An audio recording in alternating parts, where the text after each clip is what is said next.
Quero convidar os irmãos a que abram suas Bíblias em 1 Reis, capítulo 19. 1 Reis, capítulo 19, nós vamos ler do verso 1 ao verso 18. Sim, são muitos versículos, mas nós não iremos abordar em profundidade esses 18 versículos como em uma pregação expositiva, mas nós traremos aqui, a partir desse texto, uma devocional para a nossa vida. 1 Reis, capítulo 19, do verso 1 ao verso 18.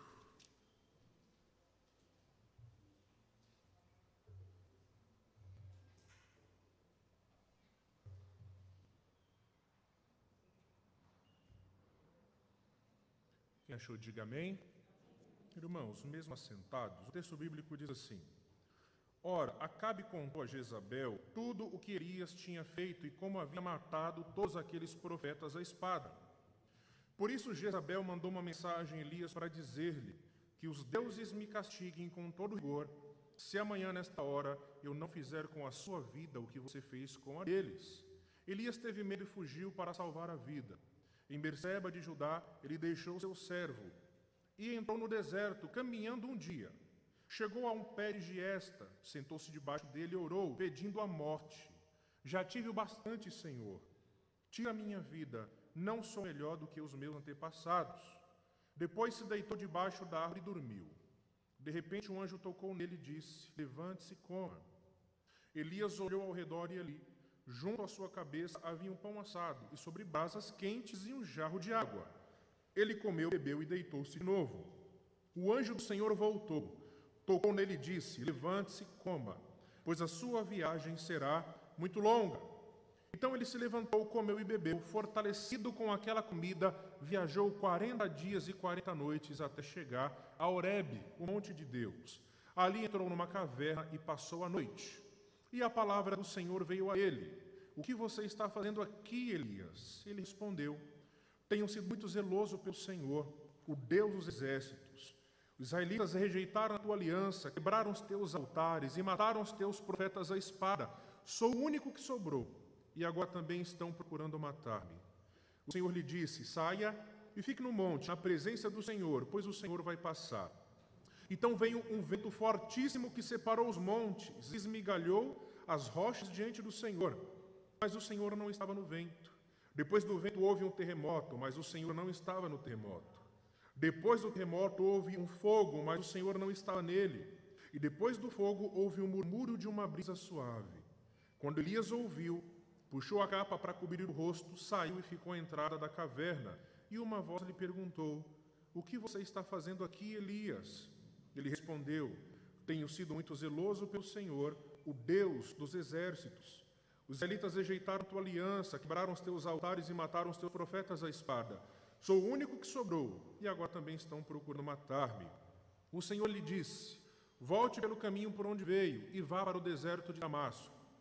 Chegando lá, unja Azael como rei da Síria.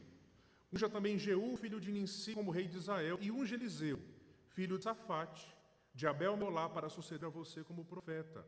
Jeú matará todo aquele que escapar da espada de Azael, e Eliseu matará todo aquele que escapar da espada de Jeú. No entanto, fiz sobrar 7.000 em Israel, todos aqueles cujos joelhos não se inclinaram diante de Baal, e todos aqueles cujas bocas não beijaram. Amém, irmãos?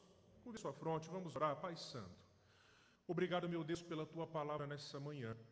Pedimos que abra o nosso entendimento pelo teu Espírito Santo, e que uma vez, ó Deus, que a tua palavra for compreendida, nos ajude a colocá-la em prática em nossa vida. Nos abençoe, Pai. É assim que oramos, em nome de Jesus. Amém. Irmãos, tema da nossa devocional nessa manhã: superando o esgotamento emocional com a ajuda de Deus. Superando o esgotamento emocional com a ajuda de Deus. Setembro entrou para o nosso calendário nacional como Setembro Amarelo, uma data que foi separada para que temas como depressão, ansiedade e suicídio fossem abordados. No mês passado, eu tive um encontro com os jovens batistas de Guarulhos, com a Jubag.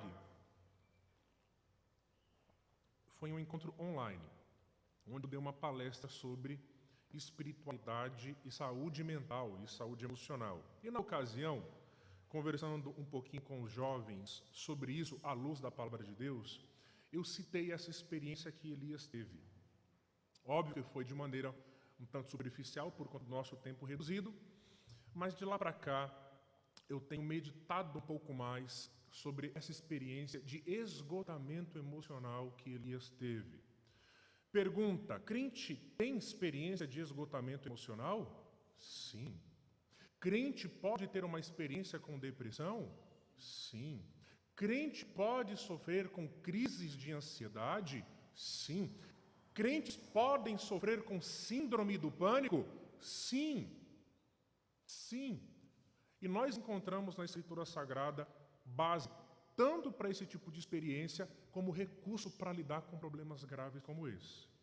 Então, o tema da nossa mensagem essa manhã: superando o esgotamento emocional com a ajuda de Deus, à luz da experiência de Elias. Então, em primeiro lugar, irmãos, o que nós vemos aqui do verso 1 ao verso 4, é que o crente pode ter uma experiência de esgotamento emocional, sim.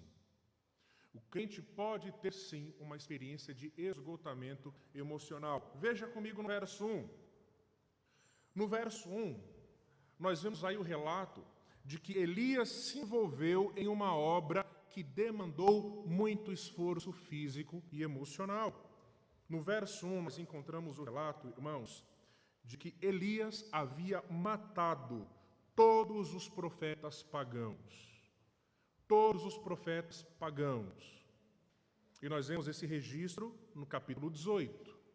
Elias, então, ele surge naquele cenário como um instrumento da justiça e da ira de Deus.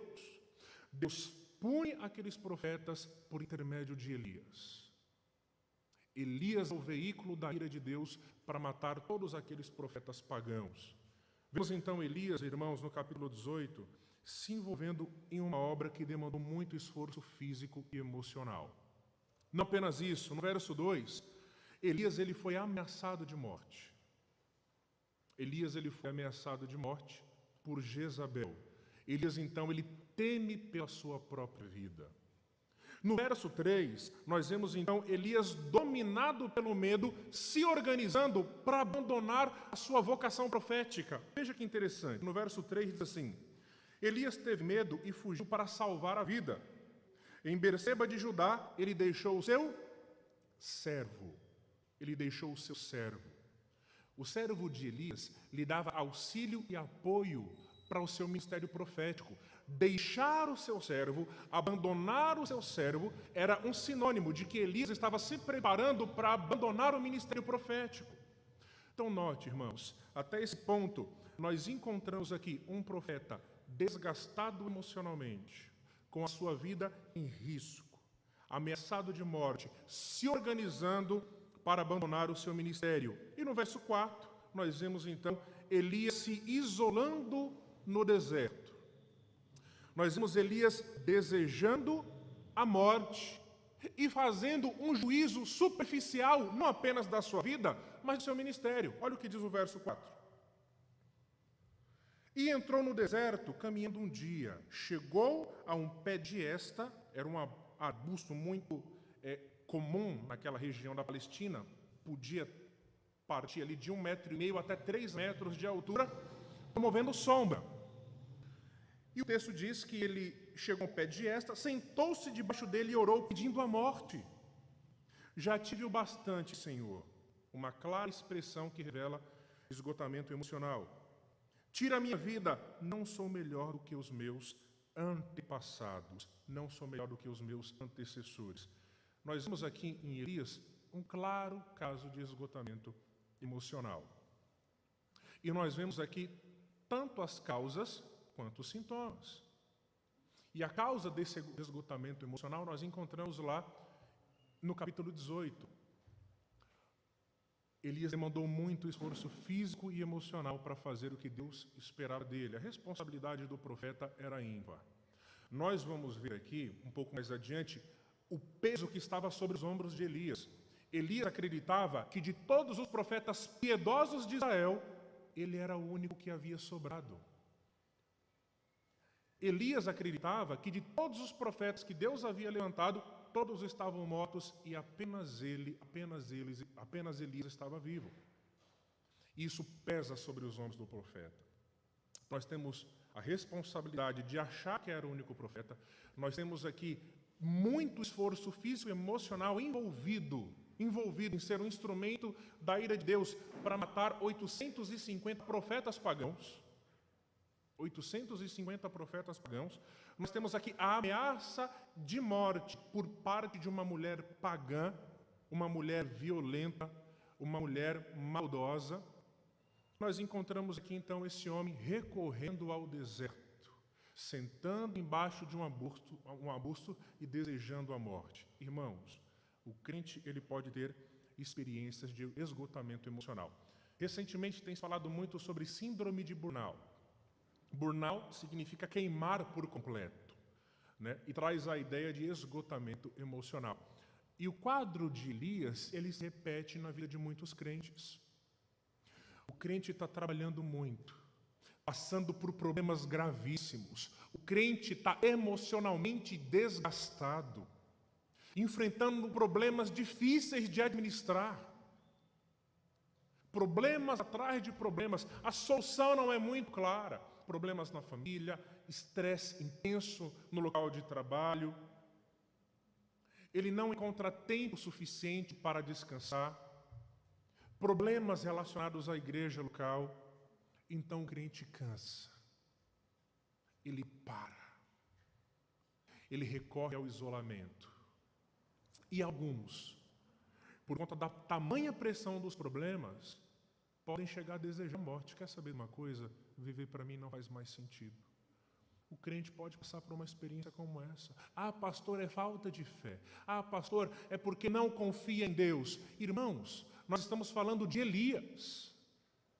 Nós estamos falando de um dos profetas mais icônicos da Escritura Sagrada.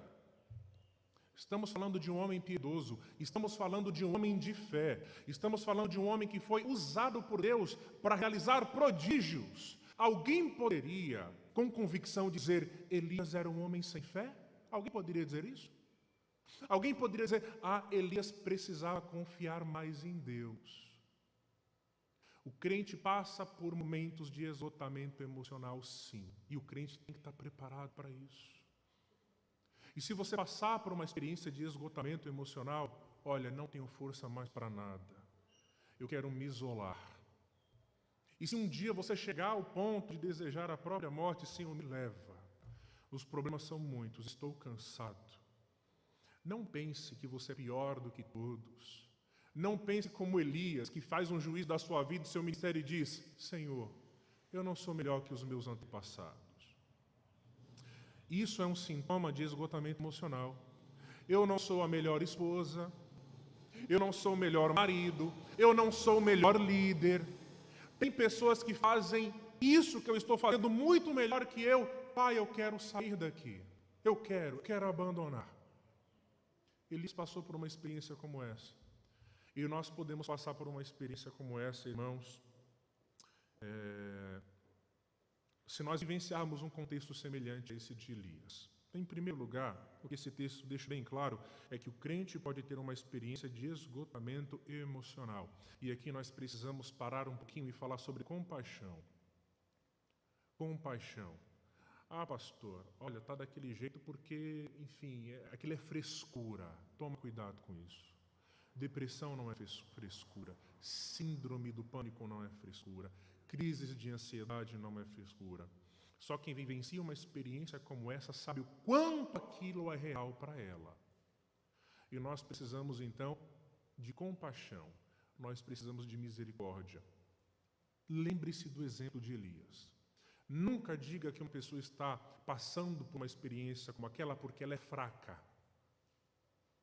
Não se precipite. Nós estamos falando de Elias. Nós estamos falando de um homem de Deus. Em segundo lugar, o que nós aprendemos aqui é que o crente ele pode entrar em um ciclo vicioso. E eu explico para os irmãos o que é isso.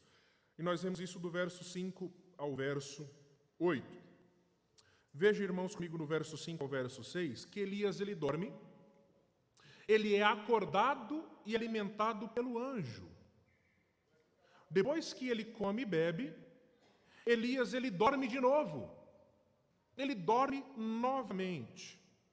Isso é interessante notar, porque alguns traumas, algumas experiências traumáticas, algumas experiências que trouxeram algum nível de sofrimento acentuado, pode dar início a um ciclo vicioso.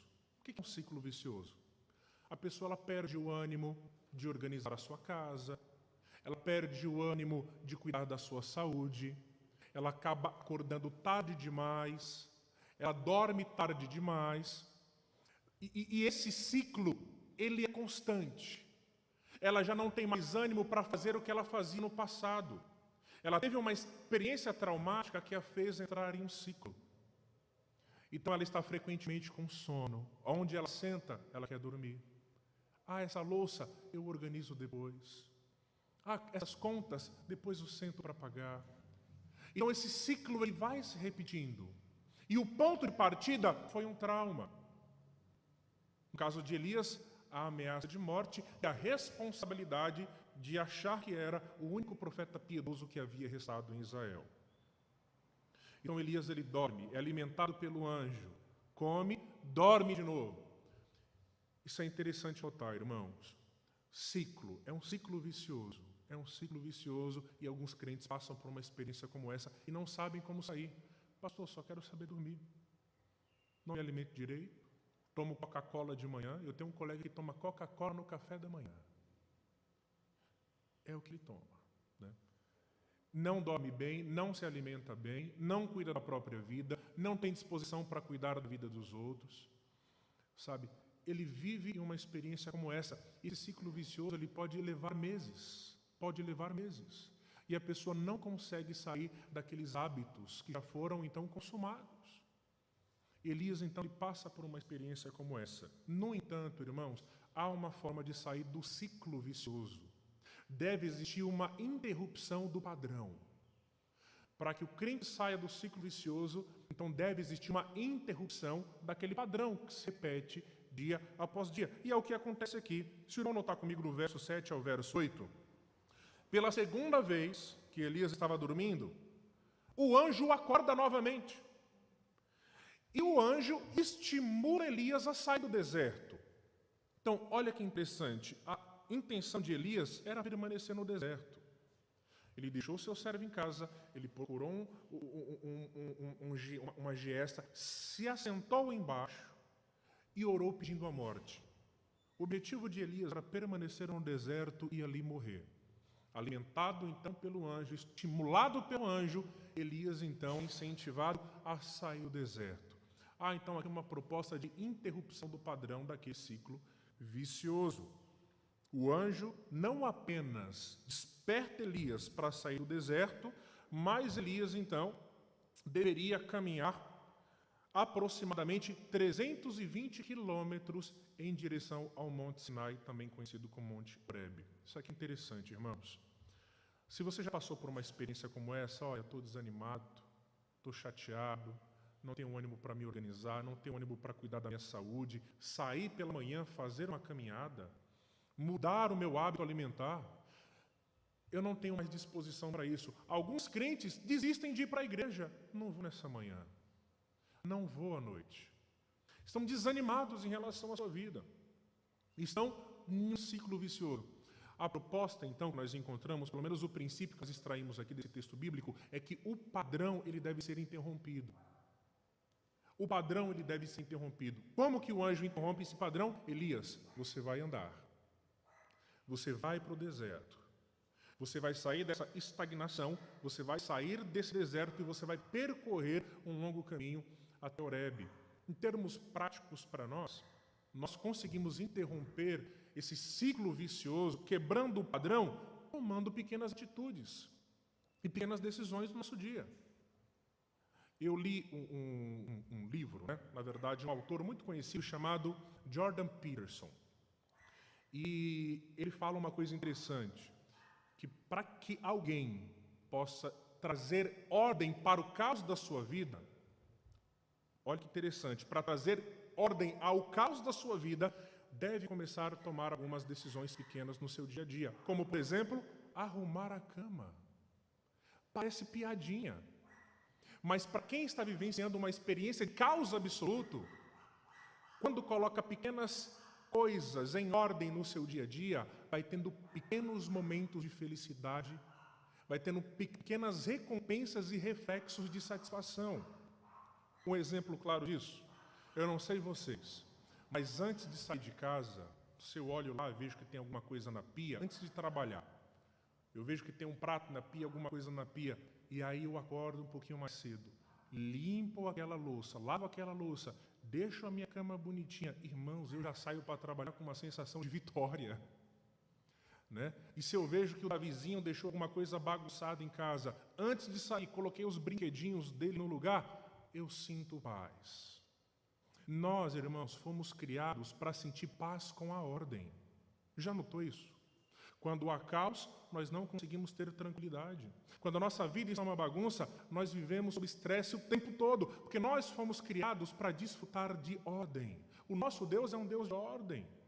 Gênesis capítulo 1, nós encontramos ali uma terra sem forma e vazia. Deus trouxe ordem à sua criação pelo poder da sua palavra. O nosso Deus é um Deus de ordem. Interessante que a palavra para ordem, organização, na Bíblia, é a mesma palavra grega para mundo, cosmos. Cosmos. A mesma palavra para ordem é a mesma palavra para ordem e organização, cosmos. Daí que vem a palavra cosmético. É daí que vem a palavra cosmético. E para que serve o cosmético? Para colocar em ordem o caos que está ali em algumas pessoas. Tem um caos. A irmã olha no espelho e fala, meu rosto está um caos. Eu preciso de cosmos, eu preciso de ordem. Então, o que ela faz? Ela compra cosmético. E o cosmético ajuda a colocar um pouquinho as coisas em ordem, né? Não é verdade? Mas nós fomos criados para isso. É por isso que uma pessoa em uma situação de depressão, é por isso que uma pessoa em uma situação de síndrome de burnout, geralmente ela é tratada com estímulos a pequenas atividades e pequenos exercícios, para que ela interrompa aquele padrão, para que ela quebre o ciclo vicioso e para que ela possa ter disposição para fazer aquilo que ela não estava conseguindo fazer. Então, irmãos, olha como o anjo trata Elias. Você precisa comer, você precisa se alimentar, durma mais um pouquinho. Você encontrou alguém desanimado? Pastor, meu filho, minha filha, minha esposa está desanimada. O que é que você vai fazer? Você vai alimentá-lo bem. Descansa um pouquinho. Chegou do serviço estressado? Descansa um pouquinho, relaxa. O alimente bem. Faça isso por um dia, faça isso por 2 dias. E vai estimulando. Mas vai chegar um momento em que aquela pessoa vai ter que tomar decisões relacionadas a uma mudança da sua vida. É assim que o anjo trata Elias. Então, irmãos, quer interromper o padrão? Pastor, estou num ciclo vicioso, não consigo me cuidar, não consigo ler livros que eu gostaria de ler, não consigo me dedicar para cuidar de mim mesmo, da minha esposa, não consigo cuidar da minha espiritualidade, há um caos em minha vida. Faça uma lista e coloque pequenas coisas em ordem. Coloque pequenas coisas em ordem, organize a sua casa, deixa tudo bonitinho. Se você trabalha em casa, home office, organize a sua mesa, deixe tudo bonitinho. Vá tendo pequenos momentos de organização do seu dia e aquilo então vai te dar reflexos de alegria, estímulo para interceptar e quebrar aquele ciclo vicioso. É assim que o anjo faz com Elias, só que diferente. O anjo pede para Elias andar 320 quilômetros. Você já andou 320 quilômetros?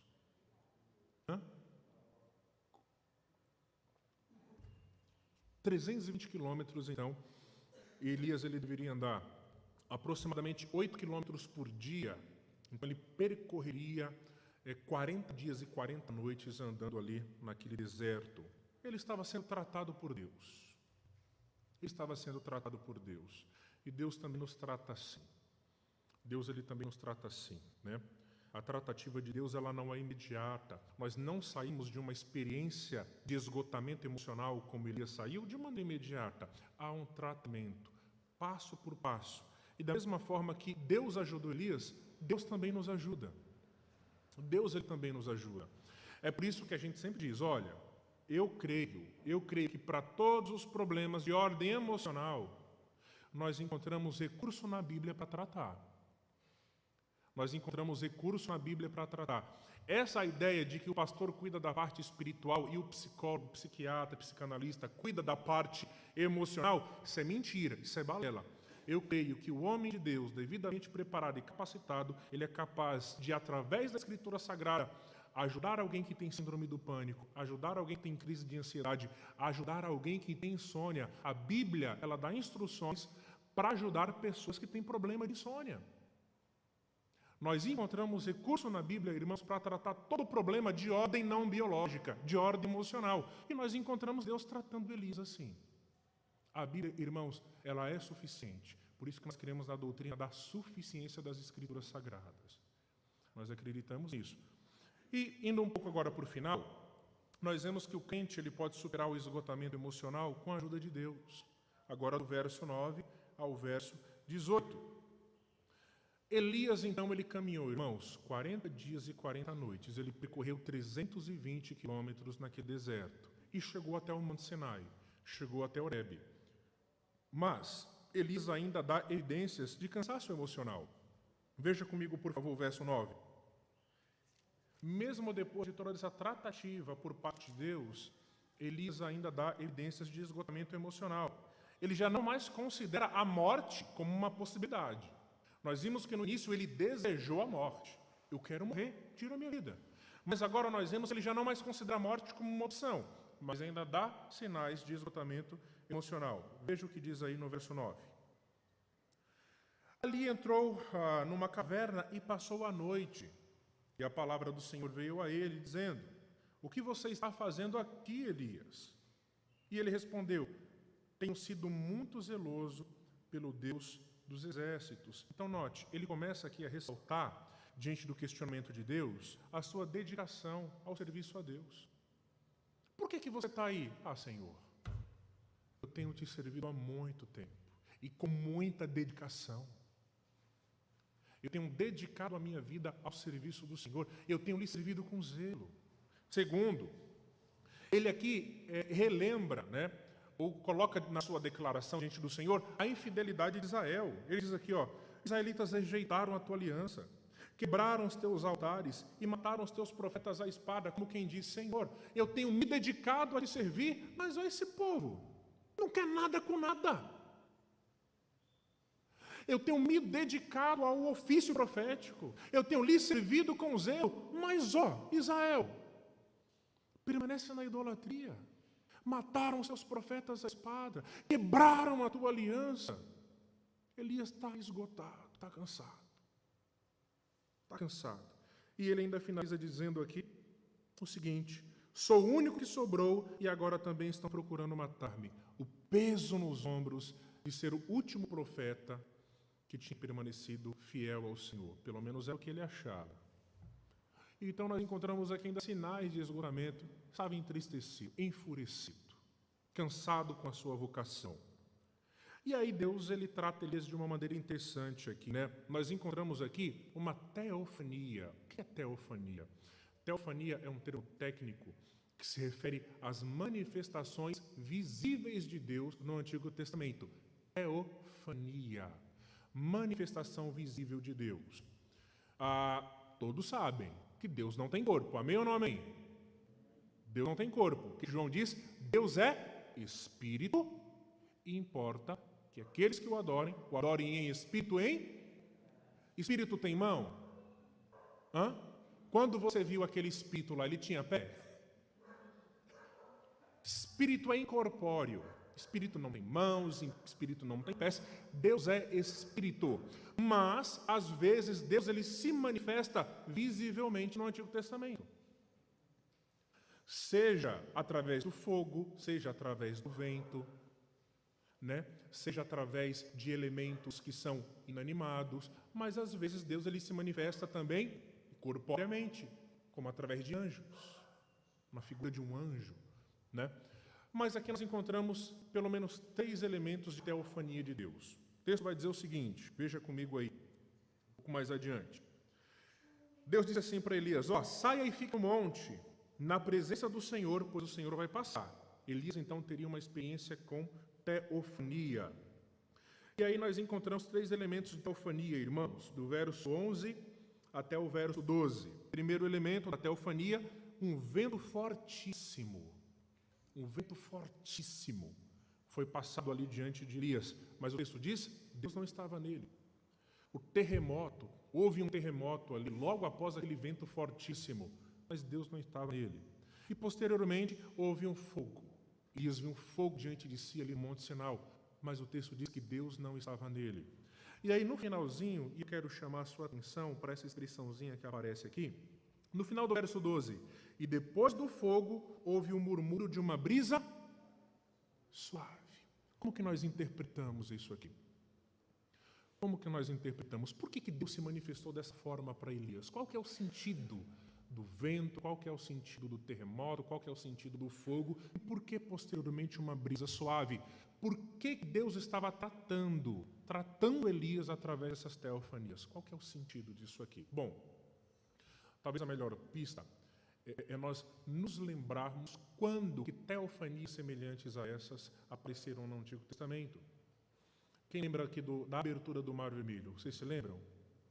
Lá o registro em Êxodo vai dizer que o mar ele não se abriu instantaneamente, mas que um vento fortíssimo soprou por toda aquela madrugada e o mar então ele se abriu. Deus já havia se manifestado para Israel através de um vento fortíssimo. Terremoto, já houve teofania com terremoto? Sim. Lembra da rebelião de Corá no deserto? Deus então promoveu um terremoto no deserto, a terra se abriu e engoliu os murmuradores. Engoliu os murmuradores. E aqueles que estavam se rebelando contra a liderança de Moisés. Então, se você é murmurador, você vai ser engolido pela terra. Misericórdia! Aquilo ressalta, irmãos, que a murmuração ela não cabe ao povo de Deus. A gente não pode ficar murmurando, não. Mas Deus se manifestou através do terremoto. Deus se manifestou através do fogo no Antigo Testamento, sim. O texto vai dizer que durante o dia, na peregrinação de Israel no deserto, Deus ele se manifestava como uma nuvem. E aquela nuvem, de alguma forma, trazia, protegia o povo daquele sol escaldante do deserto. E de noite, que era um frio intenso, então Deus ele se manifestava por uma coluna de fogo. Lembram disso? É como se Deus estivesse falando assim para Elias, Elias, tudo bem, seu problema é grave. Você está cansado, Israel é infiel, Israel quebrou a minha aliança, você está sendo perseguido por uma mulher maldosa, maléfica, ela quer tirar a tua vida. Eu poderia me manifestar através de um vento fortíssimo e acabar com os teus problemas. Eu poderia me manifestar através de um grande terremoto, abrir a terra e engolir Acabe, engolir Jezabel e todos os profetas pagãos. Eu podia fazer isso, eu sou Deus. Eu podia me manifestar através do fogo. Elias, no capítulo 18, teve uma experiência de ver o fogo descendo do céu e consumir os holocaustos. Não é verdade? Deus ele se manifestou com fogo, respondeu à oração de Elias. Aquele fogo desceu sobre os holocaustos e consumiu todos os holocaustos. Todos ficaram perplexos, porque Baal nada fez. Mas o Deus de Israel se manifestou com fogo. Eu poderia fazer isso, mas eu não vou. E aí, posteriormente, uma brisa suave. É como se Deus estivesse falando assim com Elias, eu não preciso dar provas de que eu estou agindo, de que eu estou no controle de todas as coisas. Eu não preciso dar prova da minha soberania através de milagres relacionados ao vento, terremoto e fogo. Eu posso trabalhar na brisa. Eu posso manifestar o meu poder e o meu controle sem fazer uso desses elementos extraordinários. É como se Deus estivesse dizendo para Elias, calma lá, eu estou no controle de tudo. Eu estou no controle de tudo. Isso faz sentido para a nossa vida. Porque nós encontramos aqui um profeta desesperado, acreditando que poderia preservar a sua própria vida. acreditando que era a única esperança para Israel e o único instrumento pelo qual Deus poderia usar para tratar o seu povo. Senhor, só sobrou eu. Eu sou o único instrumento que o Senhor pode usar. Senhor, eu sou a única esperança nas tuas mãos. Se eu morrer, acabou. Não há esperança para Israel. Senhor, eu sou insubstituível. Será que nós somos insubstituíveis, irmãos? Será que se nós sairmos da vida dos nossos familiares, da vida da igreja, será que as coisas não vão para frente, tudo vai parar? Será que o mundo depende da nossa presença para que ele continue? Para que ele continue? Será que somos assim? Ninguém é insubstituível. E Deus então revela para Elias que estava no controle de todas as coisas. E no final, irmãos, para nós terminarmos aqui, Deus ele traça um plano para Elias. Deus ele estabelece aqui diretrizes para que Elias ele saia da caverna, tome algumas decisões e faça aquilo que Deus ele quer. Se você ver comigo, a partir do verso 15, Deus ele começa a estabelecer então esses planos para Elias. Elias deveria voltar para o deserto, deveria ungir rei da Síria, rei de Israel, e deveria preparar Eliseu para ficar no seu lugar. E no fim, Deus ainda diz para Elias, veja lá comigo no verso 18, no entanto, fiz sobrar 7.000 em Israel, todos aqueles cujos joelhos não se inclinaram diante de Baal e todos aqueles cujas bocas não beijaram. Olha o que Deus faz aqui com Elias. E a gente finaliza a nossa devocional nessa manhã. Em primeiro lugar, depois de revelar a sua forma de agir, né, e a sua forma de tratar as coisas, Deus ele trabalha nem sempre por milagres, irmãos. Por isso que essa ideia de ficar procurando igrejas onde milagres extraordinários acontecem, para com isso. Deus ele trabalha na brisa suave também. Quem determina a forma de Deus trabalhar não é Elias. Quem é o Senhor da história aqui é Iavé. Elias é um mero coadjuvante nessa história. Deus é o grande protagonista. Deus é o grande protagonista. E aí o que Deus faz?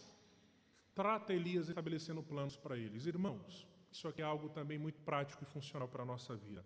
Quer colocar a sua vida em ordem? Pastor, a minha vida está um caos. Não sei por onde começar. Faça uma lista de planos. Eu não sei se você já teve uma experiência como essa, mas eu tenho com frequência. Quando eu me sinto perdido, eu tenho atividades para realizar em casa, uma série de responsabilidades e coisas para serem feitas na igreja. Muitas coisas para serem feitas na igreja, muitos ministérios, muitas datas, muitas aquisições, muitos projetos. Por onde começar? Eu também trabalho. E aí, como lido com tudo isso?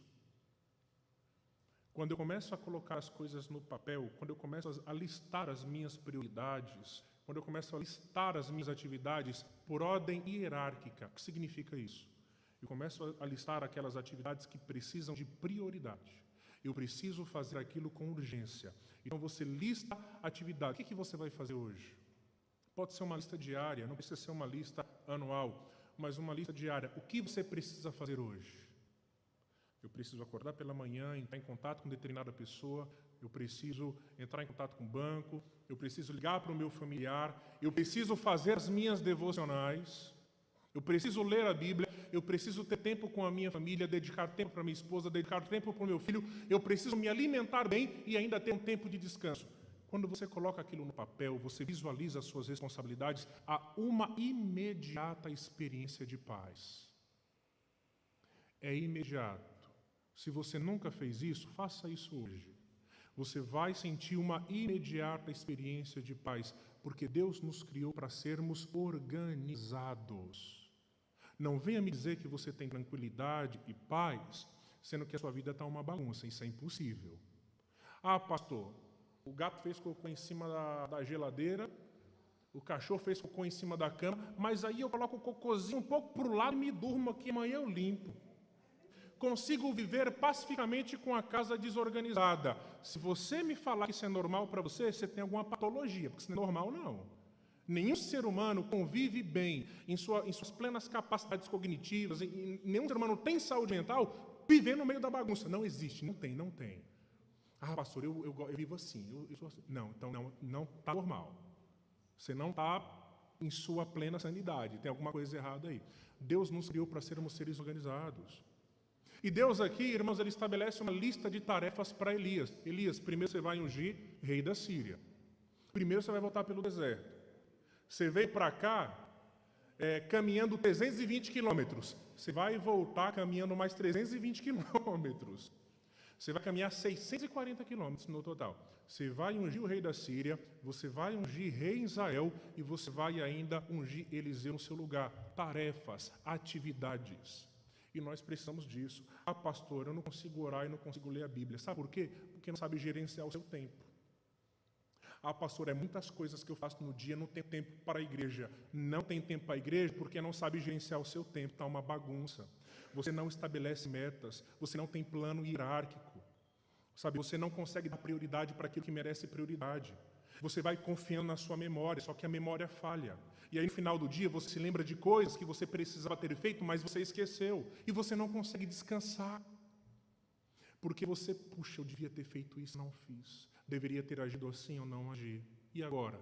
Você vai procrastinando. Amanhã eu faço. No final do dia, esqueci de novo. Amanhã eu faço. No final do dia, esqueci de novo. Não há paz. Você vive sob estresse. Não há tranquilidade. Resultado, esgotamento emocional. Quero morrer. Quero abandonar o ministério. Quero sair fora da minha família. Quero trocar de emprego. E às vezes o problema nem está nisso, irmãos. O problema é porque nós não organizamos a nossa vida. Vivemos uma vida confiando na nossa memória. Vivemos sob estresse o tempo todo. E temos tempo sim, irmãos. O que nos falta é gerenciar o tempo. E aí, no final das contas, Deus fala aí para Elias, né? Não é só você não que ia sobrar, tá? Se você morresse, eu já havia separado 7.000 que não dobraram os joelhos a Baal. Isso aqui, irmãos, coloca Elias no seu devido lugar. Sabe por quê? Porque nós achamos que tudo depende de nós. Se eu não fizer isso, a minha família vai para as ruínas. Se eu não fizer isso, sabe, a igreja não vai para frente. Nós achamos que tudo depende de nós. E Deus está falando, quem preserva sou eu, quem age sou eu. Eu estou fazendo coisas que você não está vendo. Você está desesperado, preocupado, você está aí, você está emocionalmente desgastado, porque você não sabe que eu estou no controle de todas as coisas. E essa não é a nossa realidade. Ficamos ansiosos, ficamos antecipando nos nossos pensamentos coisas que nem aconteceram e talvez nunca acontecerão. Nós sofremos, irmãos, sofremos precipitadamente por coisas que talvez nunca vão acontecer. E Deus está no controle de todas as coisas. Ah, Senhor, eu sou o último que sobrou. Negativo, separei 7.000 que não dobraram os joelhos a Baal. Eu sou Deus da história, Deus está no controle de tudo. Então, a ansiedade, irmãos, é uma perda de tempo. Viver com medo é uma perda de tempo. A nossa vida está nas mãos de Deus. Ah, Senhor, Jezabel determinou que eu vou morrer. Quem dá a vida e quem tira a vida é Deus. O que o salmista diz? Todos os meus dias estão escritos no livro. Todos os meus dias. E no final das contas, Deus preservou ali a vida de Elias e Jezabel não tocou a mão nele. Então, irmãos, não fique preocupado, eu vou morrer. Não fique preocupado, do novembro, dezembro, janeiro está chegando, meu 13º já foi todo embora e eu nem recebi ainda, não é assim quem fica? Eu nem recebi o 13º, ele já foi embora. Nem chegou o final do ano, eu já nem tenho mais dinheiro. Se precipitando. Eu vou ter um filho, eu vou ter 2 filhos. Já pensou, irmão, se daqui a 3, 4 meses a gente faz um ultrassom lá, 6 bebês. Já pensou? O que eu vou fazer? Ai, meu Deus, tira a minha vida porque eu não tenho condições. Ai, meu Deus, não, eu vou doar. Vou para cada irmão da igreja, eu vou dar um para me ajudar na criação. Eu vou descansar, eu preciso. Senhor, minha vida está nas tuas mãos. É o Senhor que está dando, o Senhor vai dar condições. O Senhor vai dar condições. Não dá para comer bife, vou comer ovo, né? Esses dias eu vi uma imagem, irmãos, né? Vi uma imagem lá no supermercado, assim, estava lá, bife com casca, R$13,99.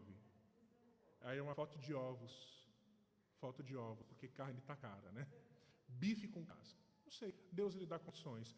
O que a gente não pode é ficar como Elias.